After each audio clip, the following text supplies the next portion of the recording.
Assalamualaikum warahmatullahi wabarakatuh. Perkenalkan, saya Nia Apriani dari Ilmu Keperawatan 2018 Universitas Diponegoro. Pada kesempatan kali ini saya sedang melakukan kegiatan KKN. Nah, sebelumnya teman-teman tahu nggak sih kegiatan KKN itu apa? Kegiatan KKN adalah sebuah kegiatan yang memberikan pengalaman pembelajaran kepada mahasiswa supaya bisa berinteraksi kepada masyarakat. Nah, biasanya itu mahasiswa akan diterjunkan ke suatu wilayah untuk mengidentifikasi masalah-masalah yang terjadi dan berusaha menemukan solusi terkait masalah tersebut. Nah, KKN Undip tahun ini mengusung tema yaitu sinergis perguruan tinggi dengan masyarakat di masa pandemi COVID-19 berbasis pada tujuan pembangunan berkelanjutan.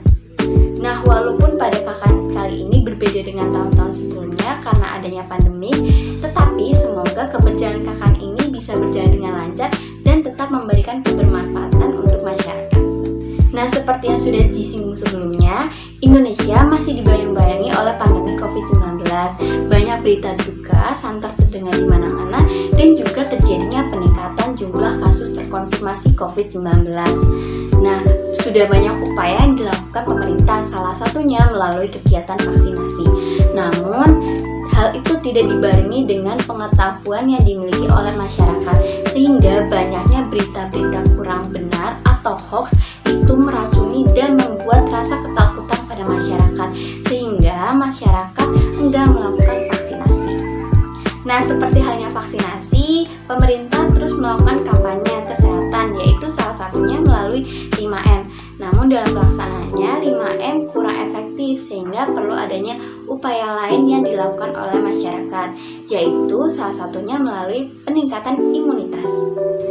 Namun, seperti permasalahan sebelumnya, yaitu kurangnya sumber informasi atau malah terlalu banyaknya sumber informasi yang membuat masyarakat tidak bisa memilah dan memilih mana yang benar dan mana yang salah, maka perlunya edukasi kepada masyarakat. Oleh karena itu, kami berinisiatif memberikan edukasi yaitu terkait vaksinasi dan juga tips bagaimana menjaga atau meningkatkan imunitas tubuh. Namun, sebelum kita melihat bagaimana pelaksanaan program yang dilaksanakan, yuk kita simak potensi wilayah di Kelurahan Kejambon.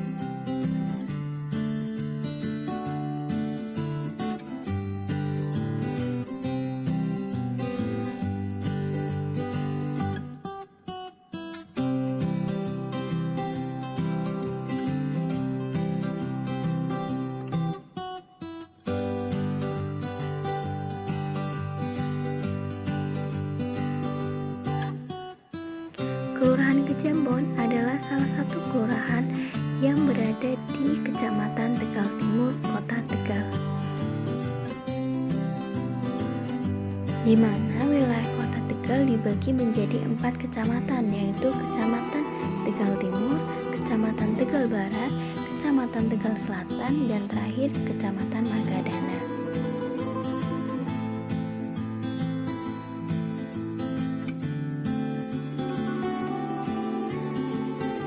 Wilayah Kelurahan Kejambon memiliki luas sekitar 86 hektar, di mana terdiri dari pemukiman seluas 64,49 hektar, makam 5,91 hektar, tanah pertanian 4 hektar, taman 2 hektar, perkantoran 3,57 dan prasarana umum lainnya seluas 7,83 hektar.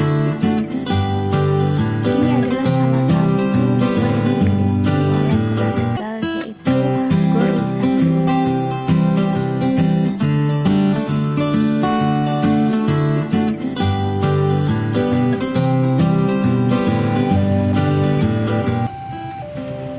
Di wilayah Kelurahan Kejambon sudah termasuk wilayah yang maju dan ketercukupan. Sudah tersedianya puskesmas yang mudah diakses dan juga pelayanan masyarakat yang terbaik.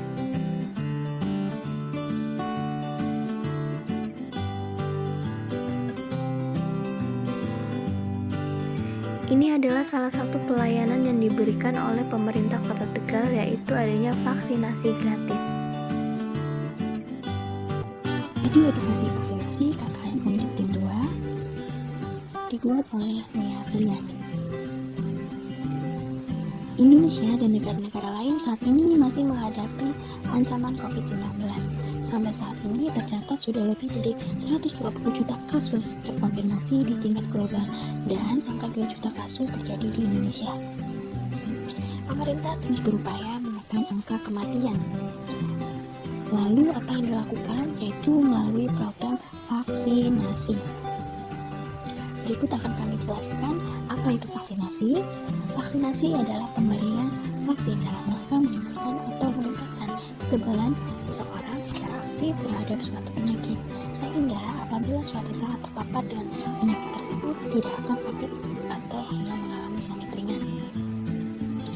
Vaksin bukanlah sebuah obat, melainkan vaksin akan mendorong pembentukan kekebalan tubuh spesifik agar tubuh terhindar dari tertular atau kemungkinan sakit berat. Apakah vaksin COVID-19 aman? Baik, berikut akan kami paparkan faktanya. Yang pertama, vaksin yang diproduksi massal sudah melewati proses yang panjang dan harus memenuhi syarat utama, yakni aman, ampuh, stabil, dan efisien dari segi biaya. Yang kedua, aspek keamanan vaksin dipastikan sudah melalui beberapa tahap uji klinis. Yang ketiga, pemerintah hanya menyediakan vaksin COVID-19 yang terbukti aman dan lolos uji klinis, serta sudah mendapatkan izin penggunaan indikasi kelainan darah atau defisiensi imun, dan terakhir, seorang yang memiliki penyakit jantung berat. Baik, ini reaksi apa sih yang mungkin terjadi ketika atau pasca melakukan vaksinasi? Yang pertama itu reaksi lokal. Reaksi lokalnya itu seperti apa saja?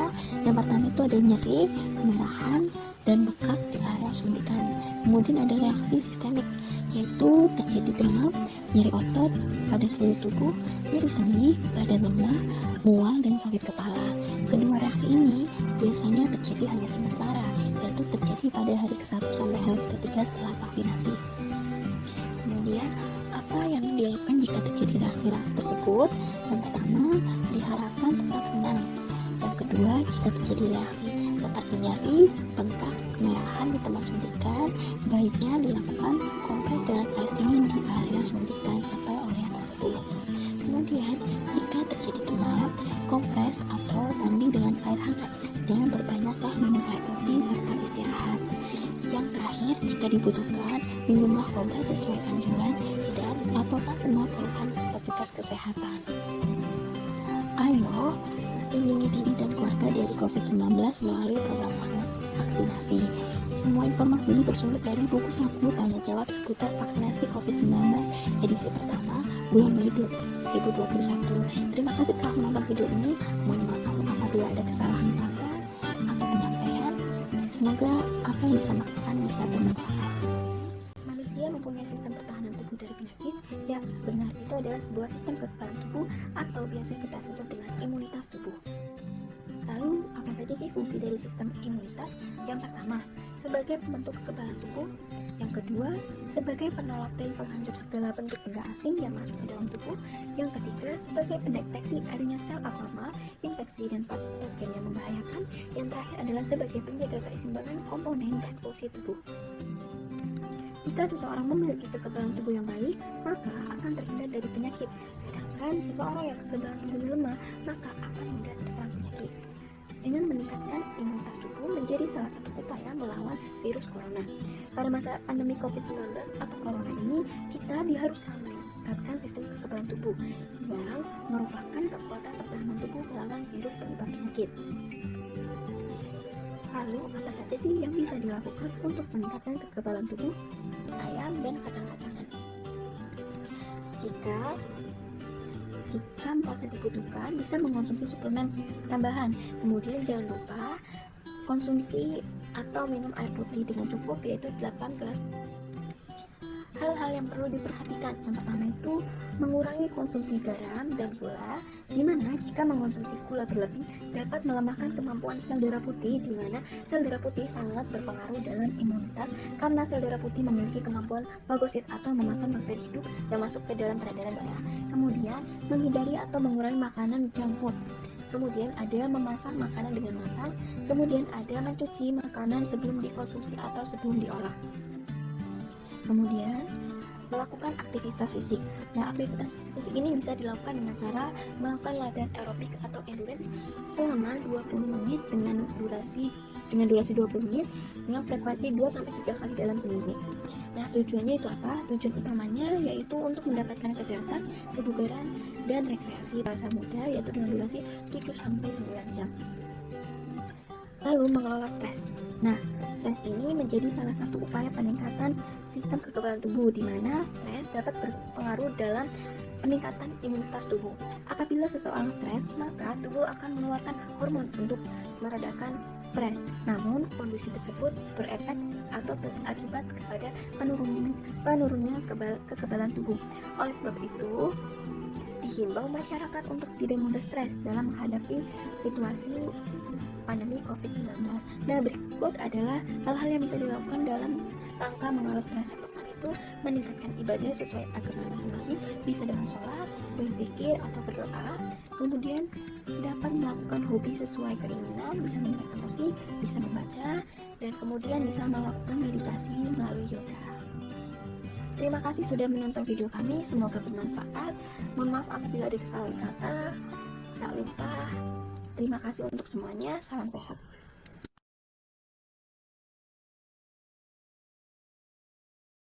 Assalamualaikum warahmatullahi wabarakatuh.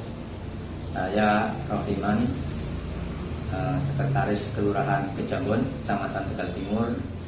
Yang pertama, saya mengucapkan terima kasih atas pelaksanaan KKN online dari Universitas Diponegoro di tahun 2021 ini, yang secara umum alhamdulillah berjalan dengan baik.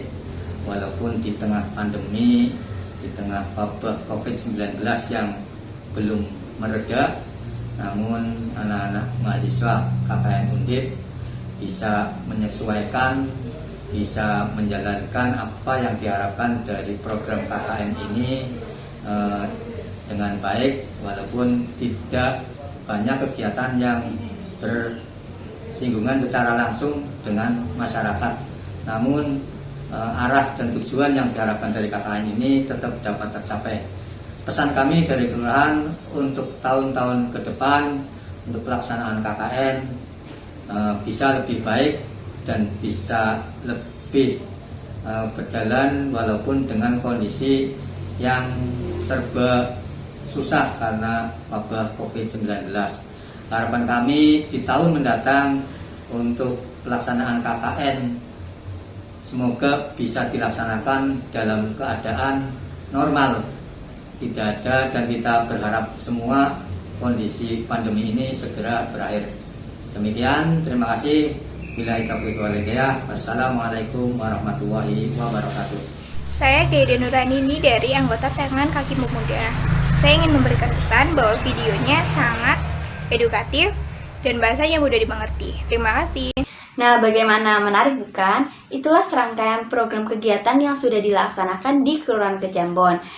Mohon maaf apabila ada kesalahan kata atau perbuatan. Saya ucapkan terima kasih dan semoga bermanfaat. Bye-bye.